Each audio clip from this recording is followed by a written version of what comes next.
ಕಲ್ಪನಾ cooking ಚಾನಲ್ಗೆ ಸ್ವಾಗತ. ಇವತ್ತು ಒಂದು ರೊಟ್ಟಿ ಚಪಾತಿಗೆ ಒಂದು ಟಮಟೆಕಾಯಿ ಚಟ್ನಿ ಮಾಡೋದನ್ನು ತೋರಿಸ್ತೇನೆ. ತುಂಬ ಸಿಂಪಲ್ಲು.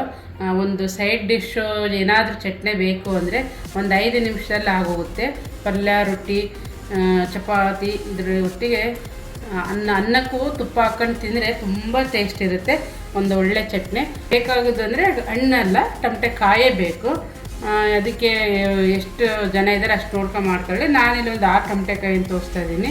ಖಾರಕ್ಕೆ ತಕ್ಕಷ್ಟು ಮೆಣಸಿನ್ಕಾಯಿ, ಸ್ವಲ್ಪ ಕೊತ್ತಂಬರಿ ಸೊಪ್ಪು, ಒಂದು ಗಡ್ಡೆ ಬೆಳ್ಳುಳ್ಳಿ, ರುಚಿಗೆ ತಕ್ಕಷ್ಟು ಉಪ್ಪು. ಇದಿಷ್ಟನ್ನೆಲ್ಲ ಫ್ರೈ ಮಾಡ್ಕೋಬೇಕು. ಫಸ್ಟು ಫ್ರೈ ಮಾಡ್ಕೊಂಡು ಆಮೇಲೆ ಆಮೇಲೆ ಚಟ್ನಿ ಹೇಗೆ ಅಂತ ತೋರಿಸ್ತೇನೆ.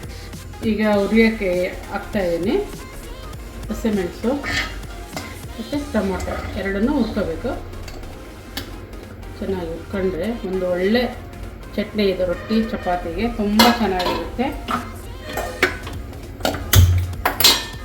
ಒಟ್ಟಿಗೆ ಸ್ವಲ್ಪ ಎಣ್ಣೆನೂ ಹಾಕ್ಕೋಬೇಕು.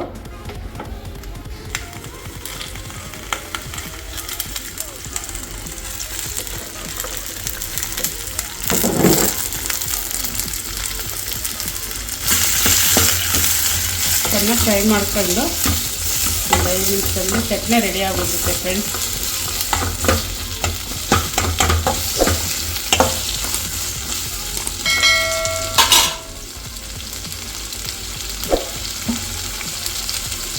ಟಮಟೆಕಾಯಿ ಮತ್ತು ಮೆಣಸಿನ್ಕಾಯಿ ಬೆಳ್ಳುಳ್ಳಿಯನ್ನೆಲ್ಲ ಫ್ರೈ ಮಾಡ್ಕೊಂಡಿದ್ದೀನಿ. ಇದನ್ನು ಆ್ಯಕ್ಚುಲಿ ಕುಟ್ಟಿ ಮಾಡ್ಕೊಂಡು ತಿಂದರೆ ತುಂಬಾ ಟೇಸ್ಟ್ ಇರುತ್ತೆ. ಆದರೆ ಈಗೆಲ್ಲ ಮಿಕ್ಸಿ ಬಂದುಬಿಟ್ಟಿದೆಯಲ್ಲ, ಮಿಕ್ಸಿಯಲ್ಲಿ ಹಾಕಿ ರುಬ್ಬಿ ತೋರಿಸ್ತೇನೆ.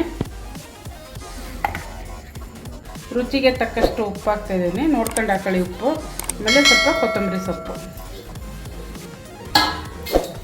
ಇದು ರೊಟ್ಟಿಗೆ ಚಪಾತಿಗೆ ತುಂಬಾ ಚೆನ್ನಾಗಿರುತ್ತೆ. ತುಪ್ಪ ಹಾಕ್ಕೊಂಡು ತಿಂದು ತುಂಬಾ ಟೇಸ್ಟು ಇರುತ್ತೆ.